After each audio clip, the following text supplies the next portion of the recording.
दोस्तों ये कोटक महिंद्रा बैंक का यूपीआई रुपए क्रेडिट कार्ड। इस क्रेडिट कार्ड से किसी भी मर्चेंट क्यूआर कोड को स्कैन करके आप यूपीआई की पेमेंट बड़ी आसानी से इस क्रेडिट कार्ड के थ्रू कर सकते हैं। और ये जो क्रेडिट कार्ड आपको मिलता है ये वर्चुअली क्रेडिट कार्ड मिलेगा, यानी कि ये फिजिकल क्रेडिट कार्ड आपको नहीं मिलने वाला है, ये सिर्फ वर्चुअली रहेगा। इस क्रेडिट कार्ड से आप ऑनलाइन पेमेंट कर सकते हैं, साथ में आप यूपीआई की पेमेंट भी इस क्रेडिट कार्ड से बड़ी आसानी से आप कर सकते हैं। और इस क्रेडिट कार्ड को किसी भी यूपीआई ऐप के साथ आप लिंक कर सकते हैं और इंस्टेंटली आप पेमेंट को ट्रांसफ़र भी कर सकते हैं। और इस क्रेडिट कार्ड को यूपीआई से कैसे लिंक करना है, सबसे पहले यहाँ पे आप देख पाएंगे आपका जो भी फेवरेट ऐप है, चाहे वो फ़ोन पे है या फिर गूगल पे है, पेटीएम है, भीम है, इनमें से जो भी आपका फेवरेट ऐप है उसको ओपन करना है। ओपन करने के बाद आपको क्रेडिट कार्ड लिंक का ऑप्शन मिल जाएगा, यानी कि रुपए क्रेडिट कार्ड लिंक का ऑप्शन आपको मिल जाता है। उस लिंक पे आपको क्लिक करना है। क्लिक करने के बाद आपको Kotak Mahindra bank credit card को सिलेक्ट करना है। सिलेक्ट करते ही आपकी जो डिटेल होगी क्रेडिट कार्ड की वो ऑटोमेटिकली फेच कर ली जाएगी और स्क्रीन पे आपको बता दिया जाएगा। उसके बाद आपके क्रेडिट कार्ड के पिन को सेट करना है। पिन सेट करने के लिए आपके जो क्रेडिट कार्ड के लास्ट के 6 डिजिट के नंबर होते हैं उनको आपको एंटर करना है। एंटर करने के बाद आपके क्रेडिट कार्ड की जो एक्सपायरी डेट होगी उसको आपको एंटर करना है। एंटर करने के बाद आपको एक ओटीपी मिलेगा, ओटीपी को एंटर करना है। एंटर करने के बाद आप अपने क्रेडिट कार्ड का अपने चॉइस का कोई भी पिन आप चूज कर सकते हैं। किसी भी यूपीआई ऐप को आप डाउनलोड करके ये आप अपने क्रेडिट कार्ड को यूपीआई से लिंक कर सकते हैं और आप अपने क्रेडिट कार्ड के पिन वगैरह जनरेट कर सकते हैं। उसके बाद आपको ट्रांजैक्शन कैसे करना है, आप किसी भी मर्चेंट क्यूआर कोड को स्कैन करके या फिर मर्चेंट की जो भी यूपीआई आईडी होती है उसके थ्रू या फिर आप ई कॉमर्स से कोई भी परचेस करके इस क्रेडिट कार्ड से पेमेंट कर सकते हैं। यूपीआई से करने के लिए सबसे पहले आपको क्यूआर कोड स्कैन करना है। स्कैन करने के बाद आपको जो भी अमाउंट पे करनी है उसको सेलेक्ट अमाउंट ऐड करनी है। ऐड करने के बाद पेमेंट के ऑप्शन में आपको ये क्रेडिट कार्ड सेलेक्ट करना है। उसके बाद आपने जो भी यूपीआई पिन बनाया है उससे कंफर्म करना है। कंफर्म करने के बाद अगले मर्चेंट को पेमेंट हो जाएगी। और ये जो पेमेंट है ये सिर्फ आपको मर्चेंट क्यूआर कोड को ही स्कैन करके आप पेमेंट कर सकते हैं। और पेमेंट की लिमिट की बात करें तो आपको पर डे इस क्रेडिट कार्ड पे यूपीआई की लिमिट आपको 1 लाख रुपए की मिल जाएगी। कुछ स्पेशल कैटेगरी भी है जिन पे आपको 2 लाख रुपए पर डे की लिमिट भी मिल जाएगी। तो यानी कि आपको डेली 1 लाख रुपए तक की लिमिट इस क्रेडिट कार्ड पे मिल जाती है यूपीआई पेमेंट के लिए।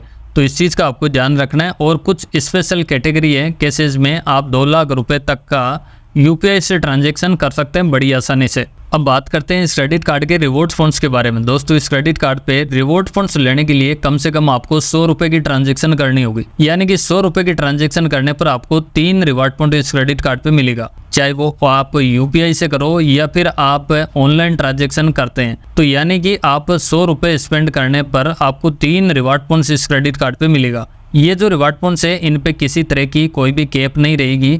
आप पर बिलिंग स्टेटमेंट साइकिल में जो क्रेडिट कार्ड पे लिमिट है उस पे आप टोटल पे आप रिवॉर्ड पॉइंट्स इस क्रेडिट कार्ड के थ्रू ले सकते हैं। और ये जो मैंने बताया आपको, जैसे यूपीआई और रेगुलर जो क्रेडिट कार्ड से ट्रांजैक्शन करते हैं उन पे आप रिवॉर्ड पॉइंट्स इस क्रेडिट कार्ड के थ्रू ले सकते हैं। इस क्रेडिट कार्ड पे जो भी आपको रिवॉर्ड पॉइंट्स मिलते हैं इनकी वैल्यू की बात करें तो 1000 रिवॉर्ड पॉइंट्स की वैल्यू आपको 100 रुपए की मिलेगी, यानी कि हर एक रिवॉर्ड पॉइंट की वैल्यू आपको सिर्फ 10 पैसे ही इस क्रेडिट कार्ड पे वैल्यू मिलने वाली है। तो इस चीज़ का आपको ध्यान रखना है। हालांकि इस क्रेडिट कार्ड पे जो रिवॉर्ड वैल्यू है वो काफ़ी कम है, यानी कि हर 1000 के बदले में आपको 100 रुपए तक की वैल्यू इस क्रेडिट कार्ड पे मिलेगी। और इनको भी रिडीम करने के लिए मिनिमम 1000 रिवॉर्ड फंड्स की रिक्वायरमेंट होगी यहाँ पे, यानी कि रिडीम भी आप तभी कर पाएंगे जब आपके पास 1000 रिवॉर्ड फंड्स होगा, तभी आप इस क्रेडिट कार्ड के रिवॉर्ड फंड्स को रिडीम कर सकते हैं। और इस क्रेडिट कार्ड पे भी कुछ टर्म कंडीशन है जिन पे आपको किसी तरह का कोई भी रिवॉर्ड फंड्स यहाँ पे नहीं मिलने वाला है। जैसे आप रेंट पेमेंट का कोई ट्रांजैक्शन करते हैं, फ्यूल का करते हैं या फिर रेलवे पे करते हैं, वॉलेट लोडिंग का कोई भी ट्रांजैक्शन करते हैं, ईएमआई पे करते हैं, एजुकेशन पे करते हैं या फिर बैलेंस ट्रांसफर करते हैं, इस तरह के ट्रांजैक्शन पे आपको किसी तरह का कोई भी रिवॉर्ड फंड्स इस क्रेडिट कार्ड पे नहीं मिलने वाला है। इस क्रेडिट कार्ड पे रिवॉर्ड फंड्स आप जो भी रेगुलर ट्रांजैक्शन करेंगे उसी पे मिलेगा, चाहे आपका ऑनलाइन हो, ई कॉमर्स हो या फिर इंटरनेशनल कोई भी ट्रांजैक्शन हो वर्चुअली, उसी पे ही आपको रिवॉर्ड फंड्स इस क्रेडिट कार्ड पे मिलने वाला है। और इस क्रेडिट कार्ड पे मिलने वाले रिवॉर्ड फंड्स को रिडीम करने के लिए कोटक रिवार्ड्स की आपको वेबसाइट मिल जाती है, उसके थ्रू आप अपने पॉइंट को रिडीम कर सकते हैं। आप चाहे तो मोबाइल रिचार्ज कर सकते हैं, कोई भी शॉपिंग कर सकते हैं, या फिर इनके 10,000 से भी ज़्यादा का आपको प्रोडक्ट मिल जाते हैं तो आप कोई भी प्रोडक्ट परचेज कर सकते हैं, या फिर आप कोई भी ई वाउचर ले सकते हैं, या फिर आपको मूवी का कोई भी टिकट लेना हो, ट्रेवल के लिए रिडीम करना हो तो आप रिडीम कर सकते हैं। तो आपको रिडीम करने के लिए यहाँ पे आपको लिंक मिल जाएगा, जहाँ पे आप रिडीम वाले ऑप्शन पे क्लिक करते ही आपको इनकी रिडीम्शन जो वेबसाइट है उस पे आपको पहुंचा दिया जाएगा। और इस क्रेडिट कार्ड को मैनेज करने के लिए कोटक बैंक की मोबाइल ऐप है, उसके थ्रू इस क्रेडिट कार्ड को आप मैनेज कर सकते हैं, जहाँ पे आप अपने क्रेडिट कार्ड के ई कॉमर्स ट्रांजेक्शन, चाहे वो ऑनलाइन हो या फिर इंटरनेशनल हो, तो उनको आप बड़ी आसानी से मैनेज कर सकते हैं। और इस क्रेडिट कार्ड की जो लिमिट है उसको भी पूरी तरह से आप कंट्रोल में कर सकते हैं। तो ये अगर जानकारी आपको लेना है, आपको अपने क्रेडिट कार्ड को मैनेज करना है, तो आप कोटक महिंद्रा बैंक की जो मोबाइल ऐप है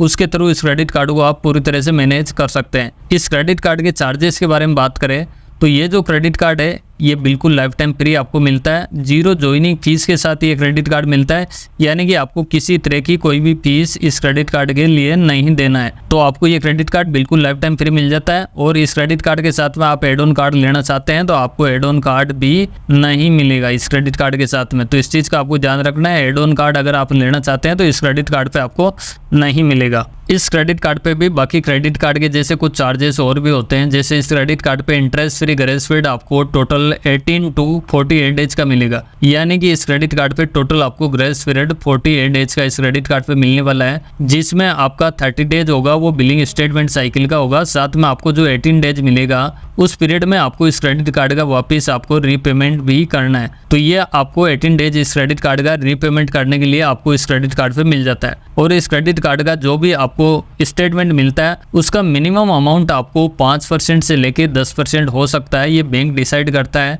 कि आपके क्रेडिट कार्ड पे जो मिनिमम अमाउंट जो भी स्टेटमेंट होता है उसकी मिनिमम अमाउंट कितनी देनी है। इसके बाद बात करें इस क्रेडिट कार्ड के लेट पेमेंट चार्जेस के बारे में, तो इस पर लेट पेमेंट जो पेनल्टी लगाई जाती है वो भी काफ़ी सारी है, तो इस चीज़ का आपको ध्यान रखना है।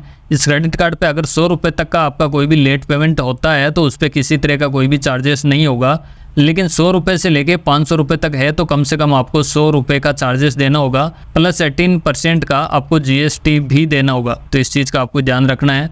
और 501 रुपये से लेके 5000 के बीच होता है तो आपको 500 रुपये का चार्ज देना होगा। 5001 से लेके 10,000 तक है तो आपको 600 रुपये का चार्जेस देना होगा। 10,001 से लेके 25,000 है तो 800 रुपये का लेट पेमेंट चार्ज किया जाएगा। 25,001 से लेके 50,000 है तो आपको 1,000 रुपये का लेट पेमेंट चार्जेस देना होगा। और 50,000 से ऊपर का है तो आपको 1,200 रुपये का ये चार्ज देना होगा। साथ में आपको 18% का GST भी देना होगा। तो इस चीज़ का आपको ध्यान रखना है। ये GST आपके जितने भी ये चार्ज वगैरह लगते हैं उन सभी पे रहेगी। और आपका जो भी बैलेंस ड्यू रहता है उस पर इंटरेस्ट भी लगाया जाता है, यानी कि ये पेनल्टी है ये तो अलग रहेगी, इसके अलावा ये इंटरेस्ट भी लगाई जाएगा। जो भी बैलेंस ड्यू रहेगा उस पर 3.5% मंथली इंटरेस्ट रेट लगाई जाएगी, जो 42% पर एनम के हिसाब से इंटरेस्ट रेट भी होगी। तो इस चीज़ का आपको ध्यान रखना है, यानी कि पेनल्टी अलग लगेगी, साथ में आपको इंटरेस्ट अलग लगेगा, दोनों पे ही आपको 18% का GST भी अलग से लगेगा। तो इस चीज़ का आपको ध्यान रखना है। ये काफ़ी महंगा पड़ जाता है, अगर आप सही से यूज नहीं करते हैं तो ये थोड़ी प्रॉब्लम हो सकती है। तो आप अपना क्रेडिट कार्ड का जो भी टाइम पीरियड होता है ड्यू डेट तक आपको अपना क्रेडिट कार्ड का रीपेमेंट कंप्लीट कर देना है। अब बात करते हैं इस क्रेडिट कार्ड के ओवर लिमिट चार्जेस के बारे में। तो आपके क्रेडिट कार्ड पे जो लिमिट है उसी के अंदर ही आप कोई ट्रांजैक्शन करते हैं तो किसी तरह का कोई भी चार्जेस नहीं लगता है, लेकिन उस लिमिट से आप अगर 1 रुपये का भी ज़्यादा करते हैं तो आपको कम से कम 500 रुपये का चार्जेस लगाया जाएगा। तो इस चीज़ का आपको ध्यान रखना है। इस पर भी 18% का GST होगा। इसके अलावा आप कोई भी अपने क्रेडिट कार्ड का चेक से पेमेंट करते हैं और आपका चेक बाउंस हो जाता है तो जितने भी वैल्यू का आपने चेक दिया है उस पर या तो 2% के हिसाब से चार्ज किया जाएगा या फिर कम से कम 500 रुपये का चार्जेस लगाया जाएगा, यानी कि इन दोनों में से जो भी ज़्यादा होगा वो आपके क्रेडिट कार्ड पे चार्ज किया जाएगा। तो इस चीज़ का आपको ध्यान रखना है। आप अगर चेक जब भी देते हो तो आप सही तरीके से दे, नहीं तो अगर बाउंस होता है तो ये चार्जेस भी देना होगा। इसके अलावा आप अपने क्रेडिट कार्ड का बिल पेमेंट वो ऑटो डेबिट में आपने कर रखा है और किसी कारण से अगर ऑटो डेबिट बिल है वो फेल हो जाता है तो इस सिचुएशन में भी आपके क्रेडिट कार्ड का जितना भी बिल ड्यू था उसका जितना भी ऑटो डेबिट था उस पर या तो 2% का चार्ज किया जाएगा या फिर कम से कम आपको 450 रुपये का चार्जेस लगाया जाएगा। तो इस चीज़ का आपको ध्यान रखना है। और इन पे भी 18% का GST भी होगा, इसका पूरा आपको ध्यान रखना है। तो आप अपना जो भी ऑटो डेबिट करते हैं, आप अपना जो भी अकाउंट को यूज करते हैं उसमें प्रॉपरली बैलेंस होना चाहिए। अगर ये ऑटो रिटर्न होता है तो तो आपको फिर ये चार्जेस कम से कम आपको 450 रुपये का प्लस 18% का चार्ज देना ही होगा, चाहे आपका 100 रुपये का ही बिल पेमेंट क्यों ना हो। तो इस चीज़ का आपको ध्यान रखना। आप कोशिश करो तो मैन्युअली पेमेंट आप कर सकते हैं। जब भी आपका क्रेडिट कार्ड का ड्यू डेट आता है तो आप मैन्युअली पेमेंट करेंगे तो वो आपके लिए ज़्यादा बेस्ट हो सकता है। इसके अलावा इस क्रेडिट कार्ड से आप कोई भी फॉरेक्स करेंसी में ट्रांजैक्शन करते हैं तो उसके लिए भी आपको 3.5% पर ट्रांजैक्शन पे ये चार्ज लगने वाला है। तो इस चीज़ का भी आपको ध्यान रखना है। फॉरेक्स मार्कअप आप कोई भी इंटरनेशनल पेमेंट करते हैं तो ये चार्ज आपको देना ही होगा। इसके अलावा इस क्रेडिट कार्ड को आप रेलवे बुकिंग के लिए यूज करते हैं तो जो रेलवे पे लगने वाला सरचार्ज होता है वो इस क्रेडिट कार्ड पे आपको वेवर नहीं मिलेगा, क्योंकि कोटक महिंद्रा बैंक के बाकी क्रेडिट कार्ड पे ये जो रेलवे सरचार्ज होता है वो कुछ क्रेडिट कार्ड पे वेवर मिलता है, बट इस क्रेडिट कार्ड पे आपको किसी तरह का वेवर नहीं मिलने वाला है। तो इस चीज़ का आपको ध्यान रखना है। इसके अलावा इस क्रेडिट कार्ड पे आपको जो फ्यूल सरचार्ज वेवर मिलता है वो भी इस क्रेडिट कार्ड पे नहीं मिलने वाला है। तो अगर आप दोनों ही जगह पे अगर इस क्रेडिट कार्ड को यूज करते हैं तो आपको चार्ज देना ही होगा इस क्रेडिट कार्ड पे। तो इस चीज़ का आपको ध्यान रखना है। आप नहीं करें इन कैटेगरी पे तो ज़्यादा बेस्ट रहेगा। इसके अलावा इस क्रेडिट कार्ड का अगर आप कैश में बिल पेमेंट करना चाहते हैं, ब्रांच विजिट करके आप जो स्लिप होती है उसको फिल करके अपने क्रेडिट कार्ड का कैश में बिल पेमेंट करवाते हैं ब्रांच के थ्रू, तो आपको 100 रुपये का चार्जेस देना होगा। तो इस चीज़ का आपको ध्यान रखना है। साथ में आपको 18% का GST भी देना होगा। तो इस चीज़ का आपको ध्यान रखना है। आप अपना क्रेडिट कार्ड का जो भी बिल पेमेंट होता है उसको मैन्युअली ऑनलाइन करने की कोशिश करें, नहीं तो यह आपको अगर कैश में डिपॉजिट कराओगे तो ये चार्जेस भी देना होगा। इसके अलावा बात करें इस क्रेडिट कार्ड के री इशू या फिर रिप्लेसमेंट के, तो ये क्रेडिट कार्ड आपको फिजिकल नहीं मिलता है तो इस क्रेडिट कार्ड का आपको रिप्लेसमेंट या फिर री इशू का कोई भी चार्जेस नहीं देना होगा, क्योंकि ये क्रेडिट कार्ड आपको सिर्फ वर्चुअल क्रेडिट कार्ड मिलता है तो ओनली आपके फ़ोन के अंदर ही एक सेव रहता है, तो आपको किसी तरह का इसके लिए कोई भी चार्जेस नहीं देना होगा। बात करें इस क्रेडिट कार्ड की एलिजिबिलिटी के बारे में, तो इस क्रेडिट कार्ड को लेने के लिए एज है वो 18 ईयर से लेके 65 ईयर तक की एज होनी चाहिए, यानी कि इस क्रेडिट कार्ड को लेने के लिए 18 से लेके 65 साल तक की एज होनी चाहिए। इसके अलावा इस क्रेडिट कार्ड को लेने के लिए कोटक महिंद्रा बैंक का पहले से आपके पास कार्ड होना चाहिए, यानी कि एग्जिस्टिंग जो कार्ड होल्डर है उन्हीं को ये क्रेडिट कार्ड मिलेगा, क्योंकि UPI का कार्ड है तो उन्हीं को ही ये क्रेडिट कार्ड दिया जाएगा, क्योंकि इस क्रेडिट कार्ड की जो लिमिट मिलेगी वो आपके पहले वाले कार्ड से शेयर कर दी जाएगी। तो यानी कि एक ही लिमिट में आपको दोनों क्रेडिट कार्ड को यूज करना है। और इस क्रेडिट कार्ड को अप्लाई करने के लिए इंडियन रेजिडेंस होना चाहिए, तभी इस क्रेडिट कार्ड को आप अप्लाई कर सकते हैं। तो दोस्तों बस यही था Kotak Mahindra bank RuPay UPI credit card के बारे में जानकारी। ये वीडियो आपको पसंद लगी हो और आपके काम की लगी हो तो इस वीडियो को जरूर से लाइक करें। चैनल पे आप फर्स्ट बार विजिट कर रहे हैं तो इस चैनल को भी जरूर से सब्सक्राइब करें। साथ में जो नोटिफिकेशन बेल है उसको भी प्रेस करके रखें ताकि हमारी आने वाली सभी वीडियोज की नोटिफिकेशन आपको मिलती रहे सबसे पहले।